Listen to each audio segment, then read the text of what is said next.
wash my soul in the ocean, in the tears of God, I let it go.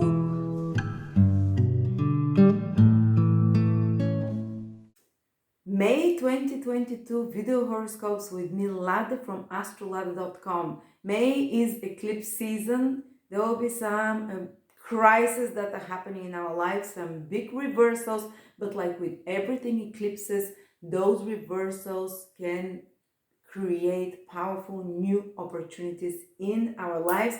I had such a crisis right before the eclipse, and my YouTube channel with 300,000 followers was deleted, hacked and deleted, and YouTube refuses to restore it, which is a great opportunity to create the vision I've had for some times, because something had to push me to make a channel just with my own videos that is pure astrology with my teaching and occasional teacher, astrologer who is my guest.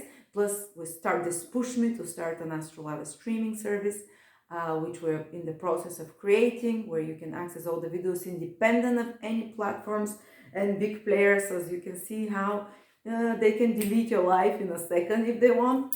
But I'm excited for this because it will be devoid of the vibrations of whatever it is, but we're still gonna use YouTube to attract new followers.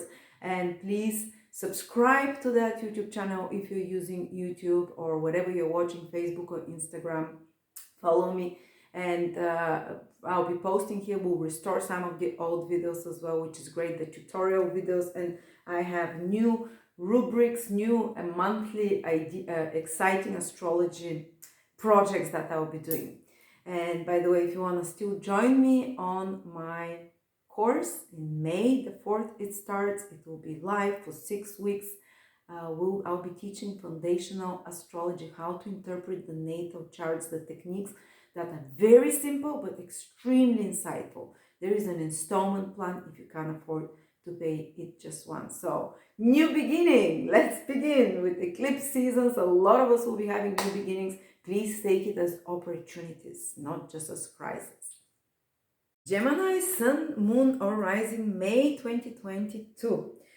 Gemini, I have some great news like for all fire and air signs. I'll start with them because that's probably the most important thing this month. Jupiter is going to enter your 11th house, and that's in Western astrology. Jupiter is the great benefic that brings the big things in our life, that brings us joy. And the 11th house, it's its favorite place in Western astrology because it's the place of rewards, gains, and Jupiter can bring those big for you over the next 6 months. Let's say it might not immediately manifest on May the 10th when Jupiter enters Aries, but that's when this trend starts, and it has till the end of the year to manifest, and then again for 6 months in 2023. But you're going to start seeing the beginnings of that already from May. So the first part of this prediction is more long term. It's almost like for a year, but especially the next 6 months.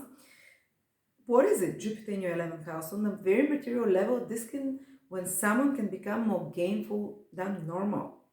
You can make more money, especially if you've been putting effort in something, because 11th house is gains from the 10th house, from your worldly reputation, from your career. So this is salary, bonuses. So if you have a business, the gains of your business, or the 10th house is other actions we do. Have you been studying very hard to get a degree? Well, the 11th house when Jupiter enters is the reward of that. Graduations, degrees, honors. For example, people can get a PhD, MD, or whatever. Or they can get, if you've been working hard on some project, Jupiter enters your 11th house and you get public recognition for it. The 11th house is the audience, and Jupiter going there will be more standing ovation for you. More gains, rewards, or maybe you can even, 10th house is the government, the 11th house is something you can get from the government, like government grants or institutional grants, or so these things can open up green lights for you over the next 6 months to have easier access for them, to receive them, and to get the rewards for your efforts. Even if you haven't made efforts, Jupiter in the 11th house can indicate new friendships coming for you, a more more beneficial, more auspicious acquaintances that can be like benefactors for you that appear in your life, people in higher positions, or people, more esteemed people, people that you respect. This is Jupiter in the 11th house. That can help you. That can help you fulfill a dream, or take you a couple of steps closer to fulfilling a dream. People that can help you make some of your desires fulfilled. 11th house is one of the karma houses, not karma, desire houses. The desires that we want, these are not our big soul desires, that these are more like our personality desires, the more superficial ones, to be liked, to be popular, to be wealthy, to have access to certain groups and to be respected there. Plus, Jupiter can actually give you access to groups, to very easier, to groups that are beneficial for you, maybe to expand your business, maybe the right connections in business will appear to collaborate with or to help you. 11th house is a very business house. It's about networking, and the best successful business people are networkers. So it can bring you, even if you don't have a business, the beginnings of a network of some sort that can serve you for the next 12 years.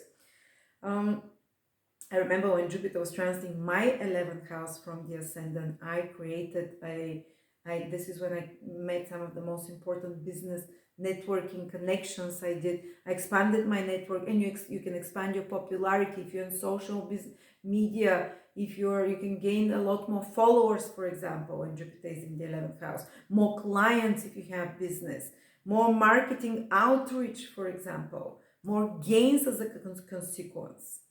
And Jupiter was recently in my 11th house from the Sun as well. And I can tell you that Saturn was also there, but I found kind of like the tribe. You can find your tribe, and you can make friendship that lasts for a long time based on mutual beliefs, based on mutual interests as well, for enrichment, not only financially, but spiritually, ideologically, emotionally. And plus, Venus will be in your 11th house from May already, so definitely the other benefit, you can get external things with Venus. Jupiter gives more joy as well, but Venus from May the 3rd for the whole month almost will be in your 11th house. So if you can visit a concert, go and do it. You can even meet love there, some opportunities. Or if you can go to lecture with like-minded people, some public place where people gather together. It might be even a club, or it might be go to the market. 11th house is markets. You can have such experiences that are enjoyable. Go out with friends, go to a picnic with friends, but where it's a communal experience with a community, not alone only.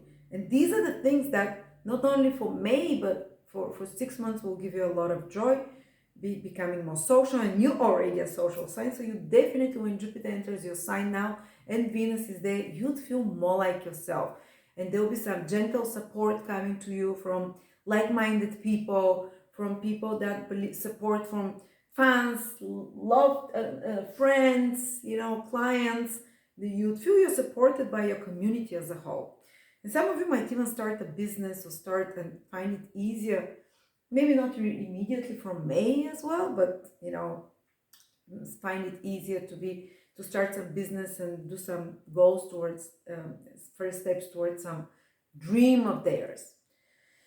With Venus in the 11th, specifically in May only, pleasant experiences with friends, with like-minded people, activities like that, more gainfulness of some sort as well, more recognition publicly as well. And then Mercury, now this, you will feel this very strongly. Mercury on May the 10th goes retrograde in your sign, but especially the first 5 degrees of Gemini will feel that. And later Geminis will as well, but not to such an extent, Well, Mercury going retrograde into your sign, and I don't think it's making any difficult aspects, guys. It can indicate people from the past coming into your life. And you also, Mercury rules your 4th house, going retrograde in the 1st. It might be reconnecting with family, getting news from family, getting in touch with extended family or people that you consider very close to you, almost like a family. But Mercury naturally is friends, getting in touch from people that you haven't seen from a while. Maybe on social media someone contacts you, you contact someone. You can notice a lot of those things happening till May 24th when Mercury is still in your sign. Um, and sometimes, of course, those reconnections can be painful, or so you can see someone from a different perspective. And especially if there's something to heal there, you can be like, why was I giving it so much importance back then? Or maybe they're nice to you now and you reconcile something from the past. Or it might be some important conversations you have to lead for a few couple of weeks there about something that's been bugging you, you've been putting under the carpet, or something that's been bugging another person, maybe a family member, someone close to you. But some important conversations, that something has been building up and it hasn't been addressed, but it's not something new. It's something from the past that needs to be addressed, and maybe fix the rules of the game there, maybe fix those relationships or change them. Or if you can, sometimes with Mercury retrograde in your sign, especially the early Gemini, they might have to remove someone from their life. And it's not, or give some ultimatum, or give some rules, and give like, and say what hurts you. When Mercury goes retrograde, you're more willing to discuss that are painful for you, that you usually over, especially if there's some imbalance there. Mercury wants to bring back the balance. In ancient astrology, Mercury is connected to balance, wants to make things more harmonious through communication, you know. Sometimes I've seen, someone unhappy with their partner, and Mercury goes retrograde in their sign, on their sun, moon, or ascendant, and they approach their partner and they say either stop drinking or either this, otherwise giving some ultimatum or discussing those things that are painful for them.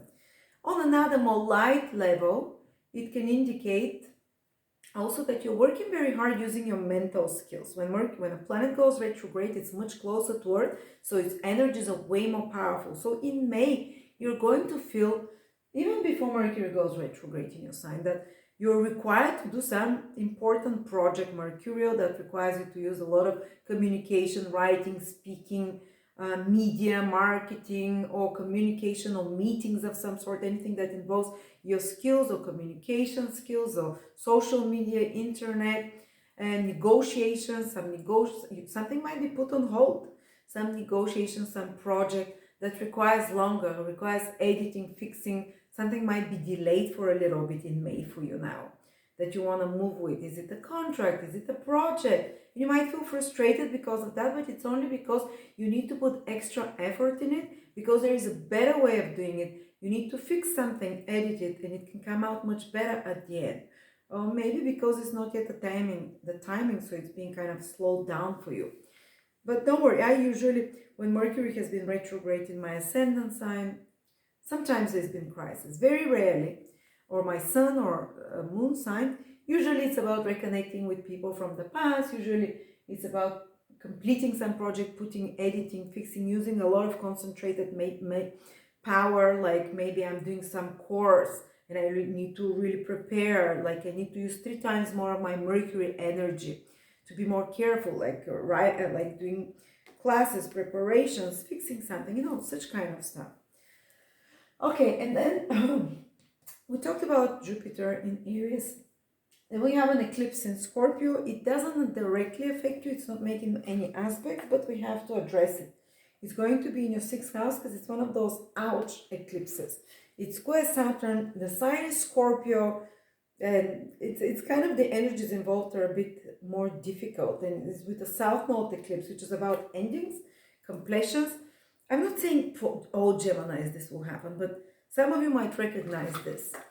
There might be some crisis, because eclipse can create a crisis of even earlier than the eclipse, a month before, a month after, connected with work or connected with health that has to be addressed. This is the 6th house. With employees, those that you employ, I don't know, it's builders at home, a nanny, or is it you manage people at your office. It might be time to let go of someone, because it's with the South Node, letting go. Scorpio is a sign of releasing. Plus, you might be released from some toxic person in your work environment.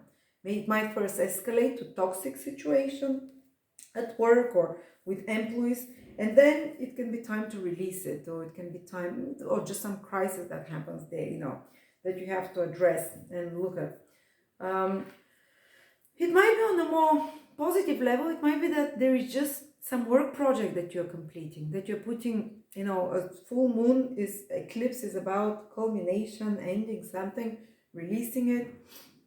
So it might be some project that you're ending, putting, letting go, especially with Mercury retrograde in your sign, that requires a lot of mental work as well. There can be some correlation there. That's coming to an end. You have to fix it and complete it and so on. And oh, sorry, when I talk too much, I get out of breath a bit. I get overexcited. On another level, the eclipse is happening in sixth house of health. I hope it's not some health crisis, but it's powerful thing to pay attention to your health and to release something that is toxic for your health, because we have Scorpio involved, South Node. What can you, might be some kind of food that is time to release some kind of toxicity in your environment, or even people that can create problems for your health. That it's full moon eclipses are about relationships that needs to be released, that needs to be realized. But it's definitely, for some of you, it can be being liberated and released from some health issue as well, if it's been ongoing, and something that kind of you might find a solution to it, because South Node is to complete karma about something, to release it, let it go, something that's been poisoning you, that's been painful, and especially physically in some way, and release it. And so, yeah, but I would advise you don't do surgical interventions around the time of the eclipse, 2-3 days before, 2-3 days after, just in case, to be safe. And then we continue with, it can be about releasing unhealthy habits. Sixth house is our daily routines. You wake up and eat cookies and sit on the sofa all day long and smoke 20 cigarettes. It's like describing my life. Kidding. So releasing such unhealthy habits, it can be like faith that it's high time. You're not, with this eclipse, you might not be given an option time to release it, and it might be good for you to release such unhealthy, toxic habits. That's the great positive side of this. It might not be easy, but I think it will be very helpful. And then Mercury goes retrograde, moves out of your sign on May 24th. I think it will take the pressure off of you. Things will become a bit easier mentally with the information flow, not so hectic, exciting. Goes retrograde in your 12th house. You have to be a bit more careful during that period till the end of the month and the first 10 days of June, not to lose something, papers, documents, keys, some kind of miscommunication or some gossip. This is the more negative side of it, because some gossip or doing something behind the back, especially with information, can be a bit like, can have some more negative consequences. On a positive level, Mercury going in the 12th house, it can be some kind of trip far away, or some information that comes to you from a faraway place, or some mystical communication even of some sort, psychic reading information that you receive of some sort. 12th house can be about some mixed up information, or it can be about delving deep into mystical things, researching, delving deep, for example, into something you've studied before but you've left behind. Is it astrology? Is it mystical studies and readings of some sort, or just some kind of research that you pick up again, that you go back into? So there we go, guys. Mars is going into Aries after that, into 11th house. Again, it will be there the whole June, the last 5 days of May. Very hectic time and busy time. It will be social events that can happen, following your dreams, fulfilling desires of some sort, popularity or business, and it's kind of public. And I think you'd like that. You see all the planets, guys, are above horizon for you. So that will be something that you as Gemini, kind of you like as a more extrovert sign. And it will be busy out there. So thank you so much. And yeah, maybe if you want to join me for my course, there is an installment plan. I'm very excited.